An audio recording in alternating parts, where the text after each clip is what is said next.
జై గురుదేవ్. ఓం శ్రీ సాయిరాం. బలహీనతలను అధిగమించు. ప్రేమాత్మ స్వరూపులారా, ప్రతి వ్యక్తిలో ఔన్నత్యం ఎంత శాతం ఉంటుందో బలహీనతలు కూడా అంతే శాతం ఉంటాయి. బలహీనతలు లేకుండా ఔన్నత్యం వ్యక్తం కానే కాదు. కొందరు తమలోని బలహీనతలను భూతద్దంలో చూసుకుంటూ తమను తాము అసమర్థులుగా చిత్రీకరించుకుంటూ ఉంటారు. తెర ముందుకు రావటానికి ఇష్టపడరు. నాయకత్వం చేపట్టే అర్హత లేదని వెనుకంజ వేస్తుంటారు. వాస్తవానికి బలహీనతలన్నీ బలంలో ఒక భాగమే కదా. అవి రెండూ కలిసే ఉంటాయి.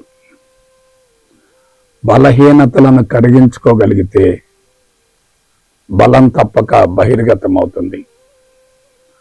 ప్రస్తుతం మానవ జాతిలో బలహీనతలు అనూహ్యంగా పెరగడానికి మూల కారణం మానవుడు సత్యం ధర్మాలను పూర్తిగా విస్మరించి చట్టం న్యాయాలను రూపొందించుకోవడమే.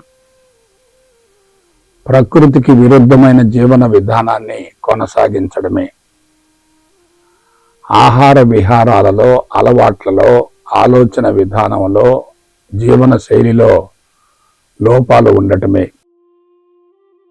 బలహీనతలు అతిగా ఉన్నవారు సమస్యలను సృష్టించుకొని వానిని అధిగమించలేక తీవ్రమైన నిరాశ నిస్పృహలకు లోనవుతుంటారు. జీవితాన్ని అన్ని విధాలా దుర్వినియోగపరుచుకుంటారు. ఫలితంగా దీర్ఘకాలిక రుగ్మతలకు లోనై జీవితాన్ని బలవంతంగా మధ్యలోనే ముగించవలసిన పరిస్థితులు ఏర్పడతాయి. బలహీనతలను అధిగమించగలిగితేనే జీవితం అన్ని విధాలా సార్థకమవుతుంది.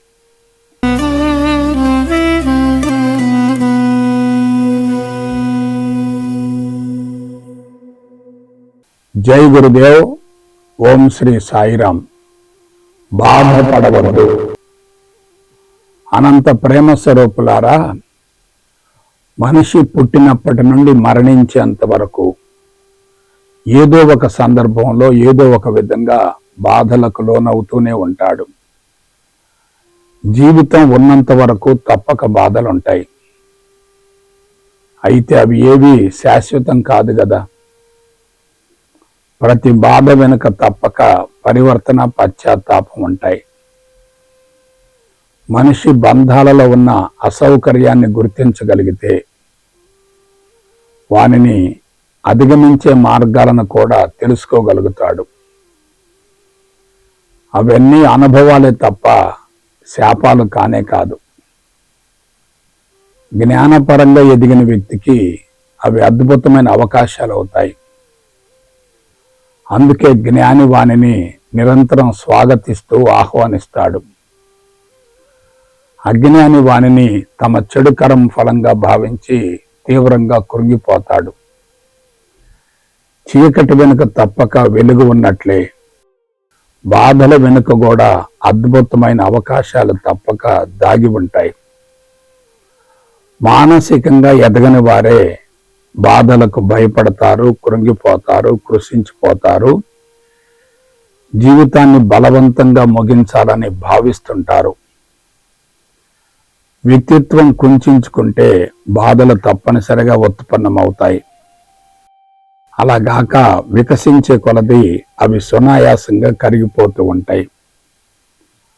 అందువలననే బాధలను బహుమతులుగా భావించాలి. బాధ్యతగా జీవించే వ్యక్తులే బాధలు పడతారు. అంతిమంగా బహుమతులను పొంది జీవితాన్ని అన్ని విధాలా సద్వినియోగపరుచుకుంటారు.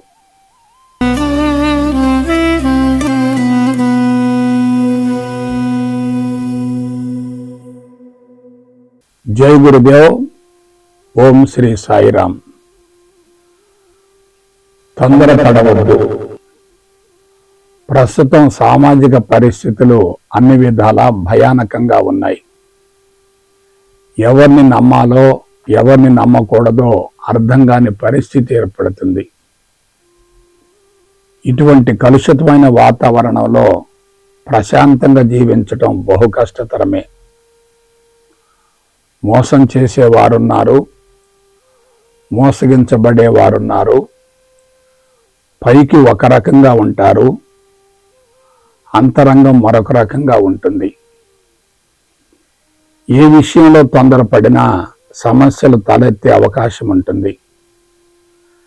తీసుకునే నిర్ణయాలలో ఏమాత్రం పొరపాటు జరిగినా భారీ మూల్యం చెల్లించవలసి ఉంటుంది. అందువలన కుటుంబంలో, వృత్తిలో, దైనందిన జీవితంలో, సమాజంలో ఆచితూచి జాగ్రత్తగా వ్యవహరించవలసి ఉంటుంది. అప్రమత్తంగా ఉండాలి. ప్రత్యేకించి కుటుంబ వ్యవహారాలలో యజమాని తీసుకునే నిర్ణయాల వలన కుటుంబ భవిష్యత్తు ఆధారపడి ఉంటుంది. అబ్బాయి చదువు, అమ్మాయి వివాహం, ఆర్థిక లావాదేవీలు, ఆస్తుల అమ్మకాలు, కొనుగోళ్లు వంటి వానిలో తీసుకునే నిర్ణయాలలో ఏమాత్రం పొరపాటు జరిగినా ఆ నష్టాన్ని భర్తీ చేయడం సాధ్యం కానే కాదు. అందువలన ఎట్టి పరిస్థితులలోనూ తొందరపడకూడదు. తొందరపడటం అనేది రజోగుణ సంబంధమైన అవలక్షణం. అది అతి ప్రమాదకరమైనది. కాబట్టి సమత్వంలో, సమతుల్యంలో ఆలోచిస్తూ ఉండాలి. తీసుకునే నిర్ణయాలు అన్ని విధాలు ఉపయోగపడే విధంగా ఉండాలి.